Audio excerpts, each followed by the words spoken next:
ખોવાયેલા mobile ફરી પહોંચ્યા માલિકોના હાથમાં। પશ્ચિમ કચ્છ સાયબર સેલે 41 લાખથી વધુના 213 ફોન પરત આપીને જીત્યો લોકોનો વિશ્વાસ। પશ્ચિમ કચ્છ પોલીસની સાયબર સેલ ભુજ દ્વારા 13 તુझको અર્પણ અભિયાન અંતર્ગત નોંધપાત્ર કામગીરી હાથ ધરવામાં આવે છે। રોજિંદા જીવનમાં મોબાઈલ ફોન વ્યક્તિ માટે અગત્યનું સાધન બની ગયું છે। આવા સમયમાં ગુમ થયેલા મોબાઈલ પાછા મેળવવા માટે લોકો અનેક પ્રયાસો કરતા હોય છે, પરંતુ ઘણી વખત સફળતા મળતી નથી। આવી સ્થિતિમાં પશ્ચિમ કચ્છ સાયબર સેલે ટેકનોલોજી અને સતત અનુસંધાનના આધારે કુલ 213 ગુમ થયેલા મોબાઈલ ફોન શોધી કાઢી તેમના મૂળ માલિકોને પરત સોંપ્યા છે। પરત અપાયેલા તમામ મોબાઈલ ફોનની અંદાજિત કુલ કિંમત 41,14,600 જેટલી થાય છે। લાંબા સમયથી પોતાના મોબાઈલ ગુમાવનાર અરજદારોને જ્યારે તેમના જ ફોન પરત મળ્યા ત્યારે તેમના ચહેરા પર ખુશી સ્પષ્ટ જોવા મળી હતી।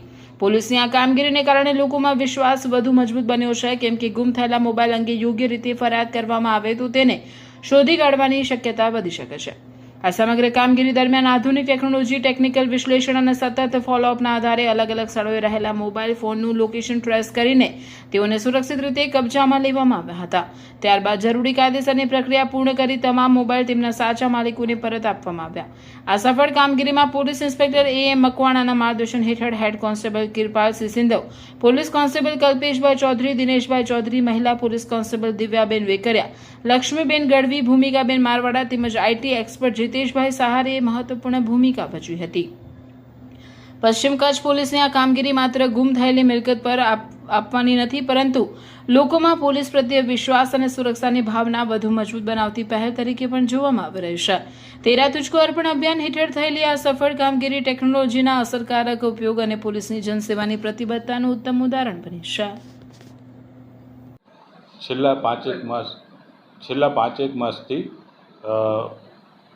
મહેરબાન શ્રી આઈજીપી સાહેબ શ્રી ચિરાગ કુરડિયા સાહેબ તેમજ વિકાસ સુંડા સાહેબ, પશ્ચિમ કચ્છ એસપી સાહેબ નાઓની સૂચના અને માર્ગદર્શન અનુસાર ભુજ સાયબર સેલ જે એલસીબી ખાતે બેસે છે તેઓના કર્મચારી અને અધિકારીગણ દ્વારા અનેક ફ્રોડની રકમ, જેમાં અલગ અલગ રીતે થયેલ ફ્રોડ, જેમાં OLX ફ્રોડ છે, OTPના ફ્રોડ છે,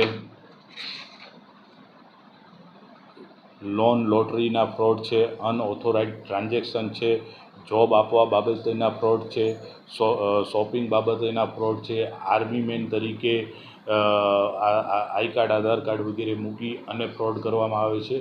આ પ્રકારના ફ્રોડ કરનાર વ્યક્તિઓ દ્વારા ફ્રોડમાં ગયેલ કુલ 75,41,000 જેટલી રોકડ રકમ પરત લાવી, બેંકની મદદ મેળવી, અરજદારોના પૈસા પરત લાવી અને તેઓને પરત કરવામાં આવેલા છે। સાથે સાથે ઘણા મોબાઈલ, જેમ કે 213 જેવા મોબાઈલ છેલ્લા 5 માસની અંદર, જેની કિંમત 41,24,000 રૂપિયા થાય છે, જે મોબાઈલ પણ અરજદારોના ખોવાઈ ગયેલા અથવા તો ગુમ થયેલા હોય તેને પણ ટ્રેક કરી સાયબર ક્રાઇમની ટીમે કુલ 1,25,00,000 જેવો મુદ્દામાલ આજ રોજ અરજદારોને અત્રે સાયબર ક્રાઇમની ઓફિસે બોલાવી 13 તુझको કાર્યક્રમ અંતર્ગત અર્પણ કરવામાં આવેલ છે।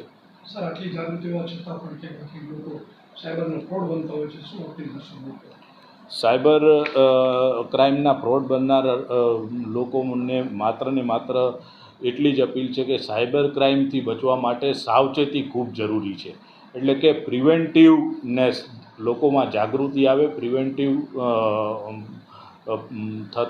થાય પોતે, અને એ જાગૃતિના કારણે જ આપણે વધુ સારી રીતે સાયબર ફ્રોડથી બચી શકીએ તેમ છીએ।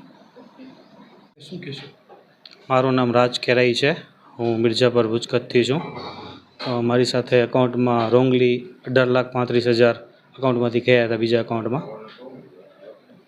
હું એ ફ્રોડ થતા મારી સાથે હું તરત જ લોકલ ક્રાઇમ બ્રાન્ચને સંપર્ક કરતા મારા નાણાં પરત 15 દિવસની અંદર પાછા આવી ગયા। શું કહેશો લોકોને જાગૃતિ માટે, ફ્રોડમાં ફ્રોડ બનતા?